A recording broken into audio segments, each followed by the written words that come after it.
Welcome to ThinkTech on Spectrum OC16, Hawaii's weekly newscast on things that matter to tech and to Hawaii. I'm Jay Fidell. And I'm Elise Anderson. In our show this time, we'll check in at the Filemaker Developers Conference, DevCon, in Dallas, Texas, and get a handle on what it's all about.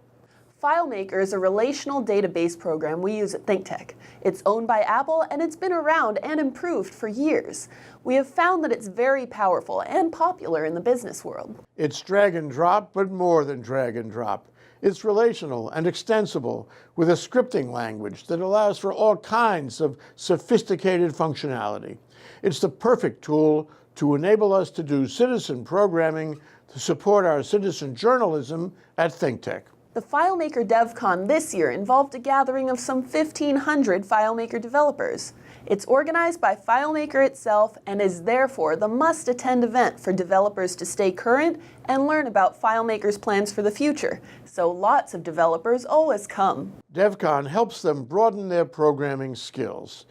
This year it had more than 80 sessions and tons of speakers, panels, and presentations to help developers learn how to create apps they might not have otherwise thought possible for office, mobile, and cloud environments. DevCon helps developers discover how to create more innovative apps with REST, JSON, curl, SSL, JavaScript, SQL, OAuth, AI, iOS, and other tools and technologies, and to unpack real-world examples of the way these tools and technologies can be used. DevCon helps developers explore and learn best practices for solving development challenges in new and sometimes experimental ways, and to plan and develop FileMaker projects that will differentiate and distinguish any organization in the marketplace. Yes, ThinkTech wants to know more about these things. We want to know more about FileMaker so we can improve the FileMaker application we already use in our studio.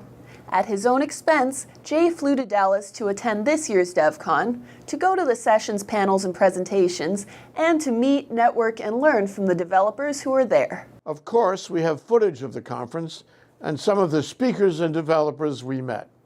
As you can see, they are from all over the country and the world, and as expected, they are an impressive and knowledgeable group and well worth meeting.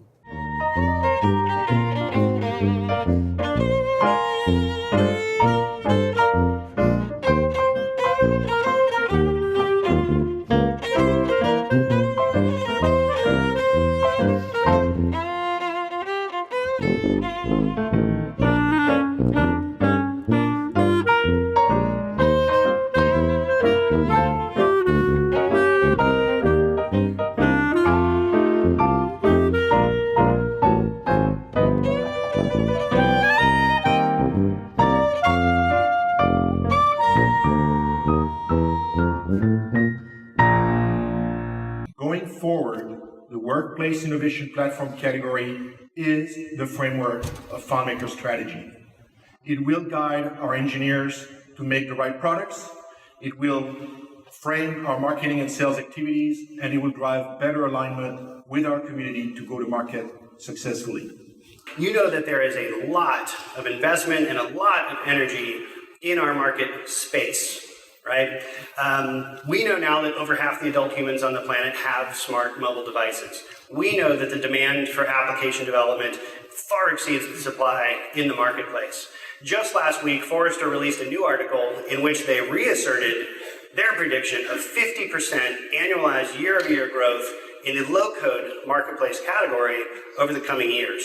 Just yesterday, I met with 3 different consulting partners, and each of them offered to me the same exact story without any prompting, which is that we're full up. We have too much project work. We can't take any more. We're looking for talent, those sorts of themes. So we know that right now is a tremendous opportunity. Right now, at this time, there's a tremendous opportunity for our businesses to grow and capture the marketplace.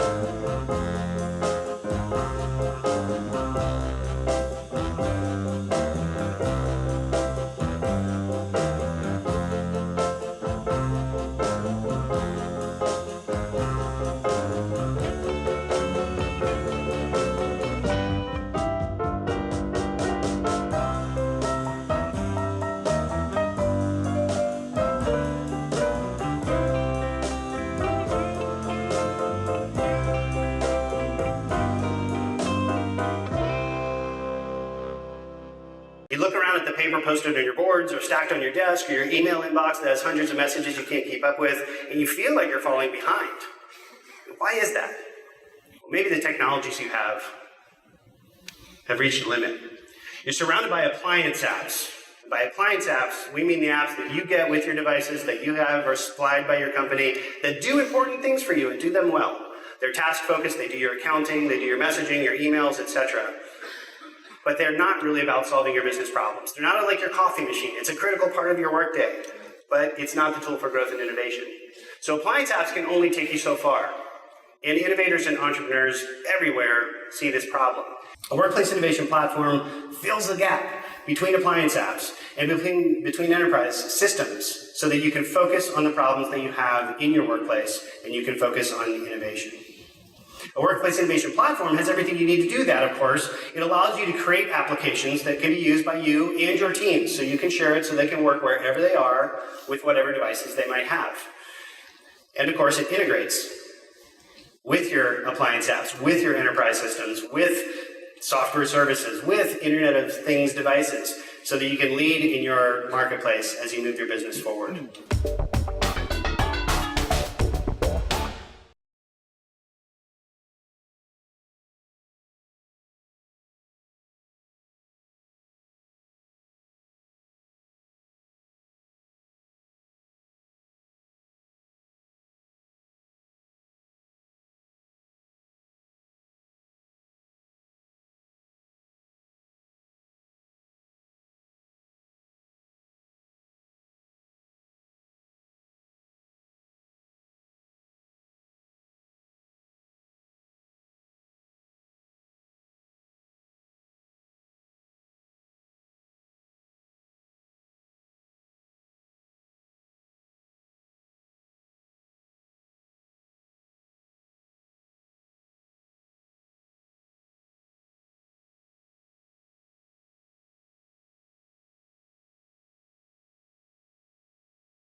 What I would like to do next is talk about the fact that probably what they do when they show the platform and show the capabilities and what's coming next, they help answer the first question that a potential developer or customer would have, which is the FileMaker platform the right tool for me?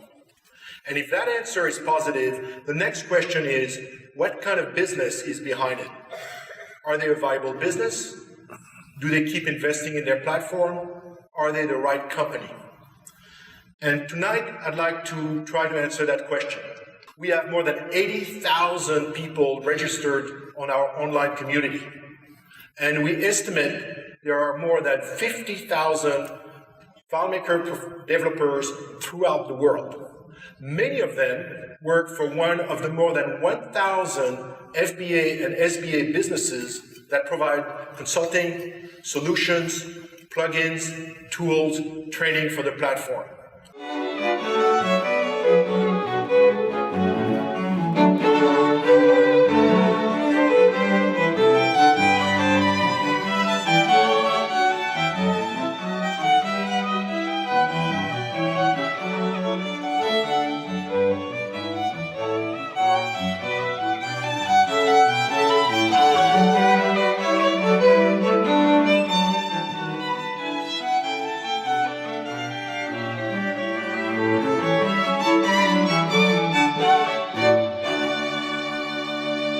Oftentimes that data is being pre-processed directly on the device.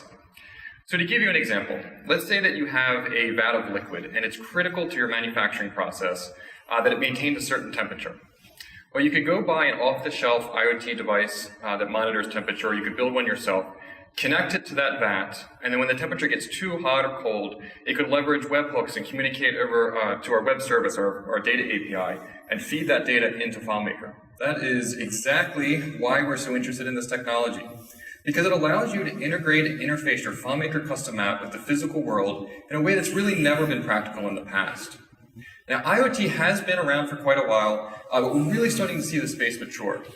We're seeing the cost of devices come down, and we're seeing platforms come up that have web services and RESTful APIs, making them really easy to integrate with FileMaker.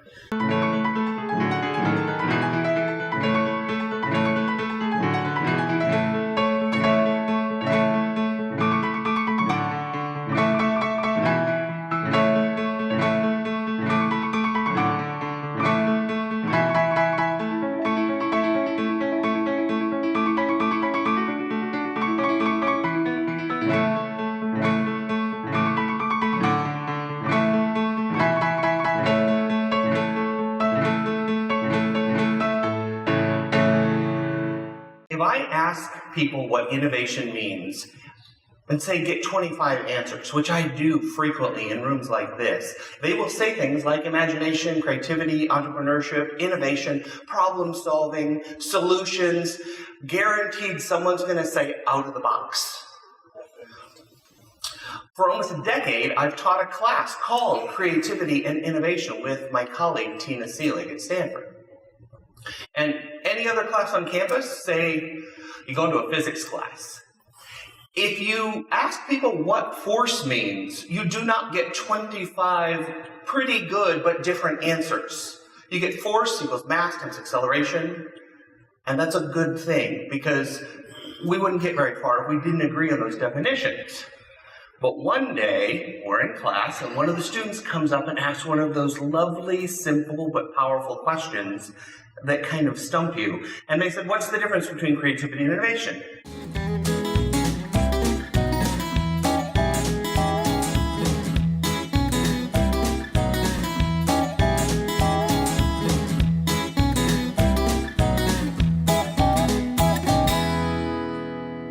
It was a great conference filled with vitality, tips, tricks, and a ton of useful information, making it clear yet again that although FileMaker has been around for a while, it's an Apple darling and has kept up as a leading relational database program, and that with it any database developer, experienced or aspiring, can build powerful cutting-edge applications.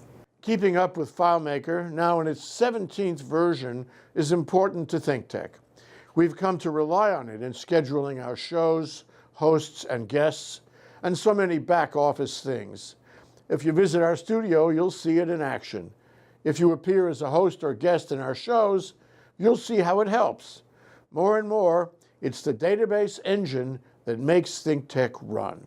If you want to know more about FileMaker, check out filemaker.com, or you can look at any number of instructive videos about FileMaker on YouTube. If you want to know more about the FileMaker DevCon, see filemaker.com/learning/devcon/2018.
And now let's check out our ThinkTech schedule of events going forward. ThinkTech broadcasts its talk shows live on the internet from 10 a.m. to 5 p.m. on weekdays.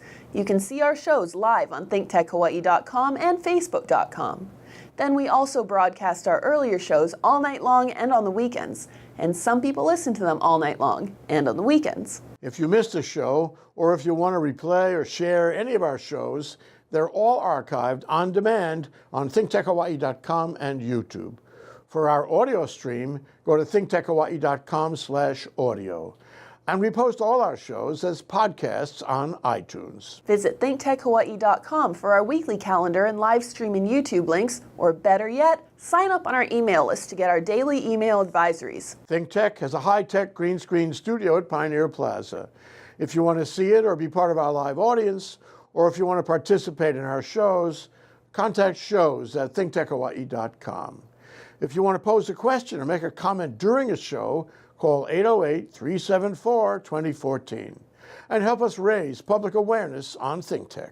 Go ahead, give us a thumbs up on YouTube or send us a tweet at ThinkTechHI. We'd like to know how you feel about the issues and events that affect our lives in these islands and in this country. We want to stay in touch with you, and we'd like you to stay in touch with us. Let's think together. And now, here's this week's ThinkTech commentary. Welcome to Seymours World Commentary.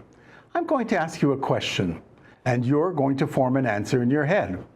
No one else will be able to see your answer, so for your own sake, be brutally honest. Here is the question. Are you still learning? Most people have a pat answer to this question. Of course I am. Great. Now prove it. In your own mind, picture something you are doing this week simply so you can learn. Or think about how you approach your career or your personal life in a manner that enables you to consistently stretch your boundaries. Wait, give me a minute before you do that. Some people have wonderful answers to such questions. They are perpetually curious and intellectually energetic. Give them a chance to attend a lecture or visit a lab, and they jump at it. But plenty of us have grown set in our ways and truly dull. I don't just mean boring, I mean the opposite of mentally sharp. Do you sometimes argue a point of view without doing any research, or even having a modest grasp of the actual facts, or considering the alternatives? Do you read the same newspaper or listen to the same radio host, and generally ignore every opportunity to gain knowledge or insight? And that, my friends, could be the best case scenario. If you still want to learn, you have to act that way. You must take the initiative. Shake up your routine and even miss a few meals. That's really for me. You must develop the habit of forming an opinion about an event after the event, not before it. We know certain aspects of ourselves. Other aspects, they're yet to be discovered. We refuse to remain how we are, and we do not easily accept who we are now. By trying to change, we learn. We get to know ourselves much better. The more we strive to change, the more we understand ourselves, our needs, our imperfections, strengths and weaknesses, and much, much more. Here's a novel idea. Let's stop pretending to be the expert and start craving opportunities to learn. Okay? Now you can answer the question. Are you still learning? Thank you for watching Seymours World Commentary on ThinkTech Hawaii. Please send me your comments. Aloha. I'm Cynthia Sinclair, host of Finding Respect in the Chaos here on ThinkTech Hawaii. In this follow-up commentary regarding the vote for Supreme Court Judge, I hope to reach out to other survivors and those who support this important issue. I want all of you to take heart and remember, the cry of survivor echoed through the halls of Washington over these last weeks. It took many hours after the final vote was called for the pallor of dread to lift for me. I think it will be some time before survivors of abuse can try to make complete sense of the events that have transpired over these last few weeks. I watched as crowds of people in a spontaneous surge swarmed the Supreme Court steps, and more spontaneous protests sprang up all over Washington, and New York. Along with many other survivors, I have felt re-victimized by this proceeding. As you know, Dr. Christine Blasey Ford and 2 other women accused Bart Kavanaugh of sexual assault. Dr. Blasey Ford testified before the State Judiciary Committee, and everyone said she was very credible, even the president. Then he mocked her heartlessly. Senators said they believed her. They just didn't believe that she was right about who did this. I didn't know you could cherry pick what you want out of a story so that it suits the outcome you desire and still call it honesty. It looks to me like a distortion of the truth. We know of many witnesses that were not interviewed and that the investigation was not a thorough one. I believe if Senator Flake's intentions were really genuine, he would have kept the vote in committee until after a real investigation had been done. There are eyewitnesses willing to come forward that were never interviewed, including one of Mark Judge's girlfriends from that time, Elizabeth Razor. She remembers him telling her a story about a similar incident as Dr. Ford's account.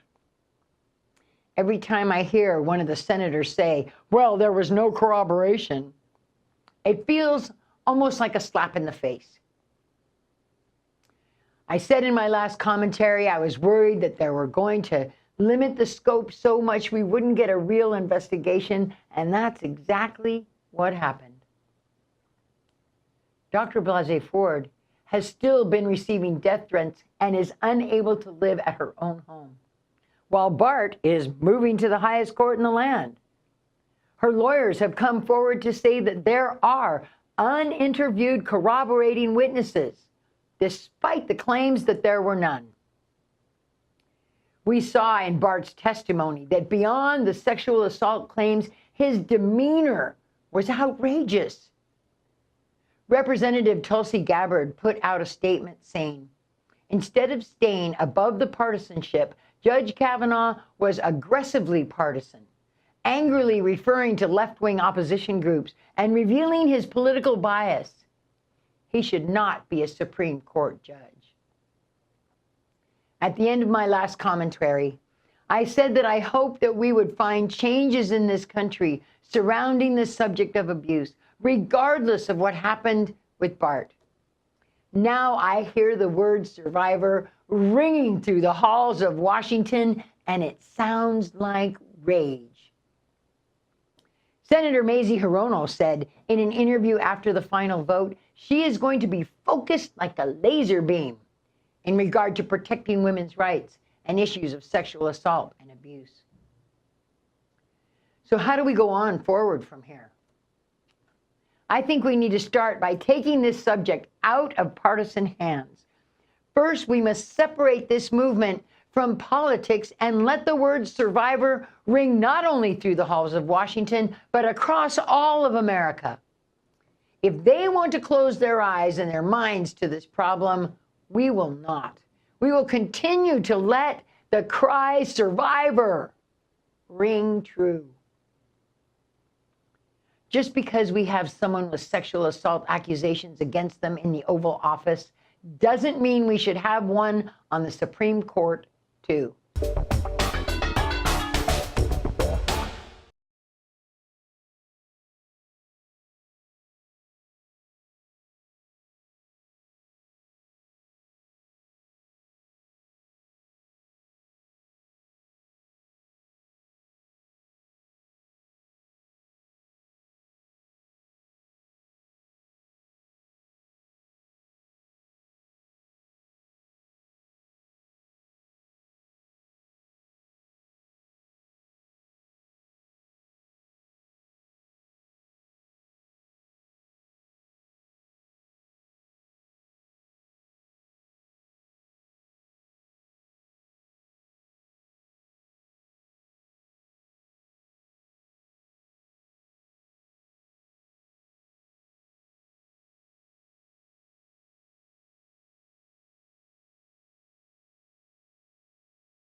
We'll be right back to wrap up this week's edition of ThinkTech. But first, we want to thank our underwriters.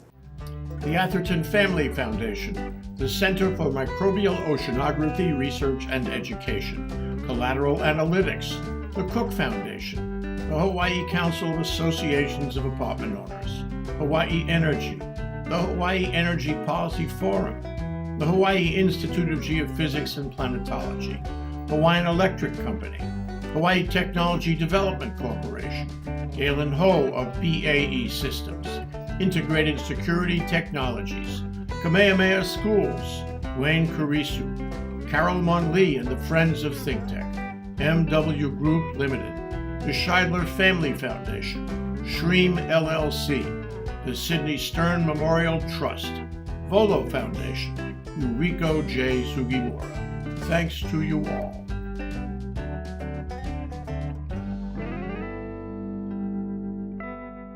Okay, Elise, that wraps up this week's edition of ThinkTech. Remember, you can watch ThinkTech on Spectrum OC16 on Channel 16 several times every week. Can't get enough of it, just like Elise does. For additional times, check out OC16.tv. For lots more ThinkTech videos and for underwriting and sponsorship opportunities on ThinkTech, visit thinktechhawaii.com. Be a guest or a host, a producer or an intern, and help us reach and have an impact on Hawaii. Thanks so much for being part of our ThinkTech family and for supporting our open discussion of tech, energy, diversification, and global awareness in Hawaii. And of course, the ongoing search for innovation and computer leverage wherever we can find it. You can watch this show throughout the week and tune in next Sunday evening for our next important ThinkTech episode. I'm Jay Fidell. And I'm Elise Anderson. Aloha, everyone.